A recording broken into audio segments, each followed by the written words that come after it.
combat. So, yeah, that for me was very compelling. And it's lots and lots of videos. People think that there's only 3 videos. Those don't even scratch the surface. There are hundreds and hundreds of videos that the intelligence community and the Department of Defense have on these things. Has there ever been any discussion about releasing any of these? I don't want to speak on behalf of the government.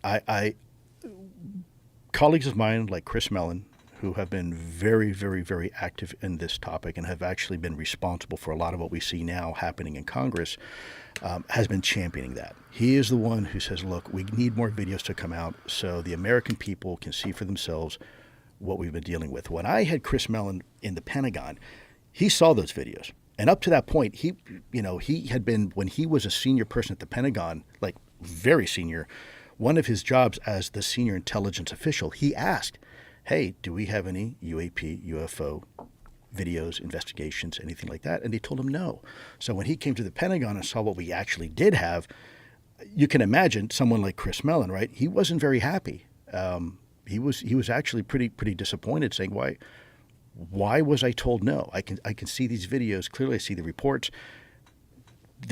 Clearly, this is something that we're interested in as a Department of Defense. And yet, when I was one of the senior guys, he got the Heisman, right? He was being told no, and so that was, I think, a point for him that really, that's probably and I don't want to speak for my friend Chris, but I suspect that was probably the spark that got him to the point where he said, okay, we have to do something about this. This is BS. Yeah, when I was talking to him, it seemed like that was his perspective, that this was something that really should be, at least in some way, shape, or form, released to the general public, just to solidify the conversation, just to let people know, like, these are real. This is a real thing. These are not just... Have you seen the one that people were filming just a couple of days ago in Palmdale, California? Yeah, I think they said those were drones, though. If I'm not mistaken, I think the jury came out, if I'm not mistaken, I could be wrong, that it was somebody using drones with some LED lights.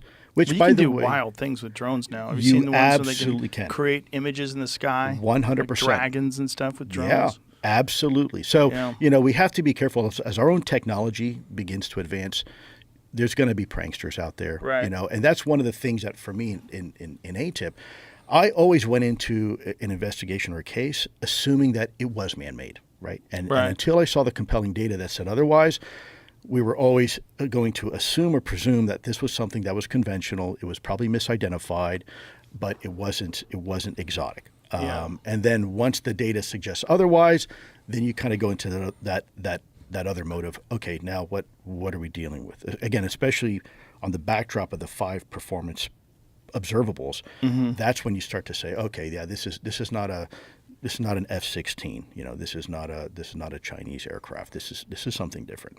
Right. What is the oldest video footage or film footage that you have ever seen or heard? Civilian or military? Doesn't matter. Like, what is the oldest where it's like, okay, what the fuck is this? What's the oldest stuff that's compelling? Ooh. So the point is, what I'm trying to get at is a lot of people point to the possibility that there's some sort of a secret program, some sort of secret propulsion, gravity-based, whatever it is, that's completely different than conventional propulsion systems that the U.S. government has, and that they're operating these drones. And the problem with that is always the Kenneth Arnold sightings, the Roswell, the sightings from a time where that technology just wasn't available at all. Joe, I'm so glad you asked me that question. It just so happens I brought you something. Oh. When the glasses come out, it's getting serious. No, it just means I'm old. Me too. Yeah. I'm going to provide you a document here. It's a short document, but the portions I think are highlighted that you're going to want to pay attention to. And let's see here. Okay. So if this is just for you, and if your audience is interested, it's this paragraph here you're going to want to read.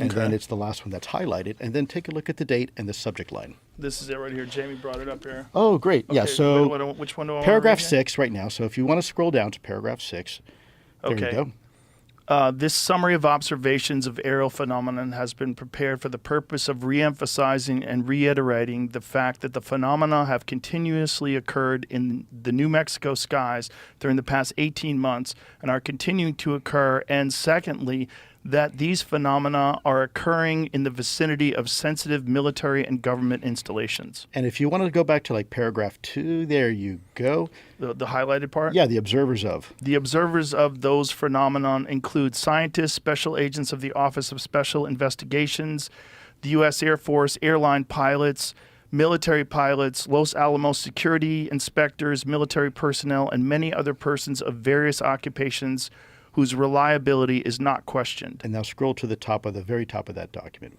And that It says that it was determined There you go. above that, the Yep. summary of observations of aerial phenomenon in the New Mexico area, December 1948 to May 1950. And the date of that document, if you scroll a little bit higher, you are going to see the date of that memo. 1950. Yes, sir. May 25th, 1950. Right. It says that it was determined that the frequency of unexplained aerial phenomena in the New Mexico area was such that an organized plan of reporting these observations should be undertaken. Right. So this is the beginning of Project Blue Book? So this is the recognition that we have a serious problem over our sensitive military installations. This is nothing new. This is not 1970s reverse engineered technology or some sort of special technology. 1950, they're talking about We this. had just broken the sound barrier, and we had not yet entered into space. And we have these things that are performing in ways that, frankly, we can't replicate. I've brought a few more of these later on to emphasize that point you just brought up at some point if you're interested. Yeah. But it highlights that these are official government documents through official government personnel raising the alarm bells, just like we did in OSAP and ATIPs. And so this is nothing new. Now, if you want to look at this from an adversarial perspective, our government has already said that's not ours, right? If you look at a 1950 Sabre jet, for example, it wasn't even supersonic. And yet these things that we are observing in some cases are doing, I brought some more documents here, multiples of Mach. And doing velocities and doing things that we frankly could not do back then, and frankly we still can't do in some cases. But temporally speaking, the only two countries in the world may have a chance of doing something like that would be Russia and China. And now in 1950, where was China? It was in the middle of a famine at the time, and where was Russia? Russia was trying to develop the atomic bomb and still was using horse-drawn carts for a lot of their military operations. So temporally speaking, it doesn't make sense. This is the analogy I've used before, Joe, that it would be like Sir the Carter going into King Tut's tomb for the very first time in the 1920s, discovering King Tut's tomb, and when he goes in, he finds a fully assembled 747 jet. It doesn't make sense. Temporally speaking, Right. they did not have that technology. So is it possible, and I'll be very careful what I say, that the U.S. government has some sort of exotic technology? Well, my answer is I sure hope so, because we want to have an advantage over our adversaries. But in 1950, that wasn't the case. Right. And do they have any film of these crafts from New Mexico? There is film of many craft, and not just New Mexico per se, but over many military installations. Here, I got another one for you. I'll provide you. You don't want to have to waste your time reading it, but I think you'll appreciate this. Take a look at the date of this and who it's to and who it's from, and I think you'll find the subject line very interesting. Okay, which one? What part am I reading here? Just a highlighted portion, so you can see the top of the document, who it's from, who it's to, and the date, and what the subject line is. Director of Special Investigate. What does it say? It's hard because it's all scratchy. Yeah, it's an old reproduction of official government document. Bottom line, it's a document from J. Edgar Hoover. Oh, I see. From the director of the Inspector FBI. General, Department of the Air Force, the Pentagon. Yeah, J. Edgar Hoover, Director of Federal Bureau of Investigations. And read the subject line of that memo. Flying. It's hard to read because it's all screwy.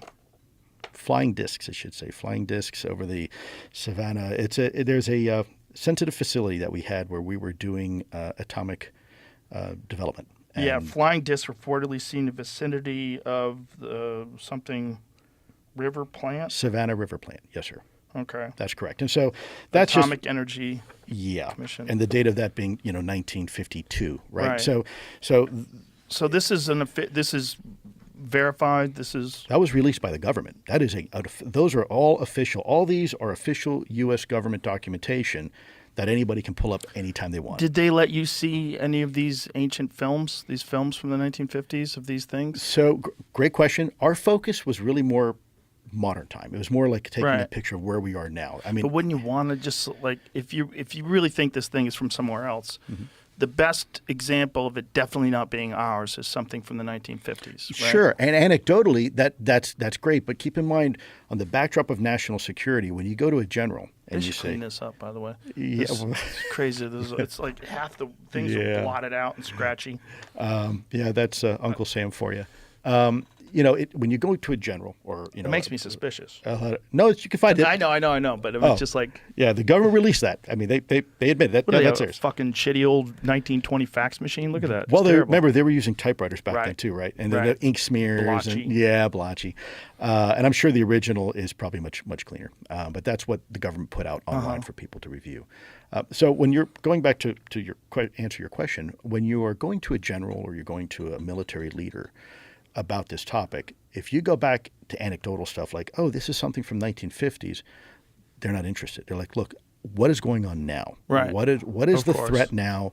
I've got a carrier strike group out in the water. I'm getting reports these things are coming in and interrogating the ship. You know what? I want to see that. I want to see the videos. I want to see the reporting. I want to see the deck logs and what the commander says. And I want to know the pilots. I want to talk to the pilots, the radar operators. Right. That's their focus. They're not interested. And by the way, we've tried a few times. And the further back in time we go, the less interested they were. So it was really it was really the current information. What's going on now? I'm not interested in what happened They're yesterday. just taking a pragmatic approach. Yeah, and it's understandable from a military perspective, a national security perspective. The other stuff is interesting, and from the general public's perspective, they're interested. But from a national security perspective, they're like, hey man, that was